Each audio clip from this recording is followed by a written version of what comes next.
vrai que c'est un chrono qui est pas simple au niveau du choix du matériel. Il est composé de différentes parties. Une première partie qui est plane, très roulante sur 4 km, avant d'aller chercher la côte de Domancy qui elle est très raide. Ensuite on retombe sur des portions plus roulantes avant d'aller chercher du raid et une dernière descente. Donc le vélo idéal, s'il n'y en avait qu'un à choisir, il n'existerait pas. Donc c'est pour ça qu'on essaye de trouver le meilleur compromis entre un vélo qui est hyper rapide au début, un autre qui va être hyper léger pour la montée, sans pour autant toujours avoir une position qui soit quand même assez aérodynamique pour les longs faux plats du final en fait, après la côte de Domancy.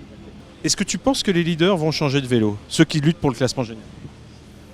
Je sais pas, ce matin nous on a été faire encore des derniers essais, j'en ai vu qui eux je pense vont pas faire de changement, qui vont prendre un vélo traditionnel avec un rajout de prolongateur.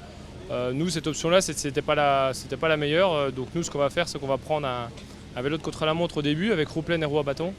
Et au pied de Domancy prendre un vélo, donc le vélo grimpeur équipé d'un guidon de contre-la-montre avec des roues légères.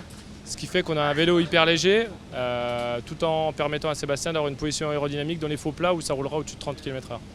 Bon, et le changement, j'imagine, c'est le moment le plus important. Il faut que le mécano est briefé. Comment ça se passe? Vous avez déjà déterminé l'endroit précis où le changement a lieu? Oui, on l'avait déterminé déjà en stage, on s'entraînait en stage, on s'est rentraîné un petit coup ce matin pour vérifier que tout soit OK. On est rodé et on sait que le temps du changement est largement, on le compense largement avec l'utilisation du vélo de chrono sur la première partie. On ne peut pas imaginer que Sébastien gagne des places aujourd'hui compte tenu des écarts qui le séparent du coureur qui le précède. Les écarts sont maintenant très larges. Je crois que c'est important pour la confiance et on a aussi une démarche de haut niveau. On est venu en stage à 2 mois ici, on a fait des essais, on a validé ce protocole. Ça serait dommage aujourd'hui de se dire on ne peut pas gratter de place sur ce chrono, on laisse tout tomber, on fait le chrono comme ça. Voilà, c'est une expérience, ça nous en aussi nous une expérience qui pourra servir une prochaine fois à Sébastien s'il doit jouer un top 5, qui est à nouveau un changement. Le fait de l'avoir déjà fait aussi, c'est comme ça qu'on acquiert de l'expérience et c'est pour ça qu'on reste sur notre ligne de conduite.